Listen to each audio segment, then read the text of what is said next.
l'implémentation du dialogue des territoires qui voit interagir les différentes composantes de la commune avec les homologues des communes partenaires.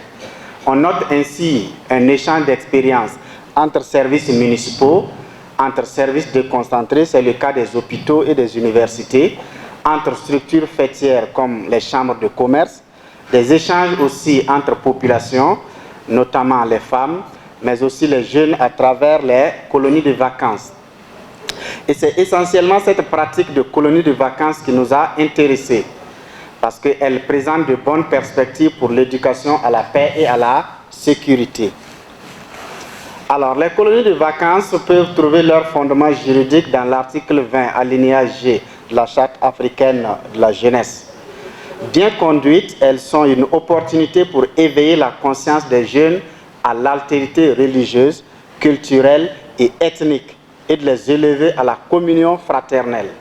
C'est un tremplin pour le dialogue des identités multiples des jeunes qui apprendront à reconnaître la part d'eux-mêmes qui se trouve chez les autres en touchant du doigt cette vérité historique du professeur Joseph Kizerbo qui nous disait « Aucune ethnie africaine ne peut se vanter d'avoir structuré sa personnalité culturelle, encore moins biologique, en vase clos. » Il y a eu des emprunts un peu partout.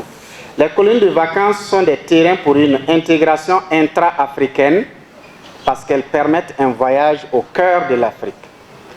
Elles seront aussi une occasion d'intégration inter-africaine, dont intra de l'autre côté, inter-africaine, parce qu'en voyageant entre les États, les frontières artificielles tombent dans les esprits et à la place s'édifient des ponts qui relieront les peuples.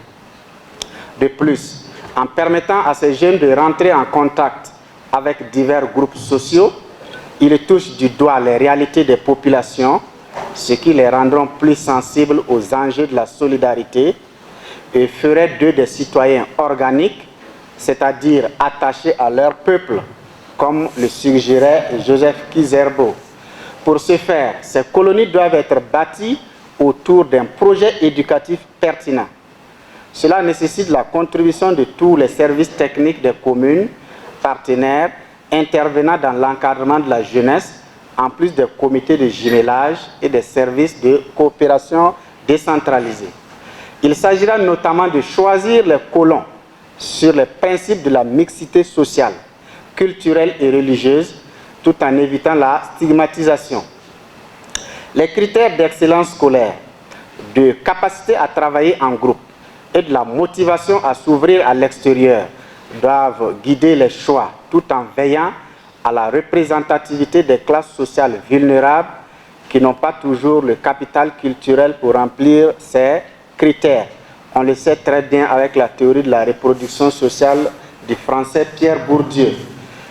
Alors, des jeunes de 3 communes partenaires pourraient constituer un groupe pour au moins un mois de colonie dans les différentes communes. Au-delà des visites des sites touristiques, le projet proprement éducatif pourrait concerner une étude sociologique et historique des villes visitées.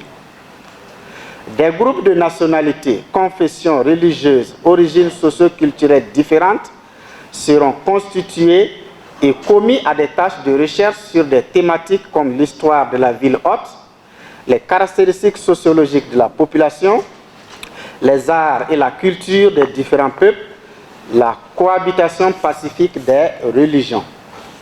Les travaux des colons feront l'objet d'une restitution en plénière entre participants donnant lieu à des échanges constructifs, puis une mise en commun pour constituer une monographie. Un rapport final sera présenté au conseil municipal de la ville hôte à la fin du séjour au cours d'une cérémonie solennelle ou d'une session du conseil donnant l'occasion aux jeunes de vivre la démocratie au niveau local. Une plateforme interactive pourrait être mise en place pour archiver les différents rapports de recherche et servir de réseau d'échange entre les différentes cohortes de colons. Alors, en conclusion, nous pouvons dire qu'au-delà des difficultés factuelles, les collectivités territoriales peuvent déployer des activités pouvant contribuer à l'intégration et à l'éducation à la paix ainsi qu'à la sécurité. Particulièrement, les colonies de vacances, en permettant aux jeunes de recevoir l'autre en soi et de se recevoir en l'autre, permettront l'émergence d'une conscience collective qui déborde l'espace-temps des micro-États pour embrasser le long fleuve de l'histoire et le large espace de l'Ouest africain. Cela contribuerait un tant soit peu à pacifier les rapports interhumains. Alors donc, je vais terminer par deux citations. Une du philosophe allemand Hegel qui nous dit « La conscience de soi ne parvient à sa satisfaction que dans une autre conscience ».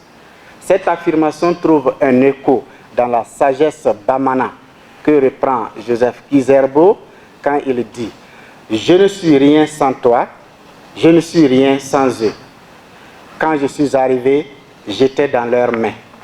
Ils étaient là pour m'accueillir.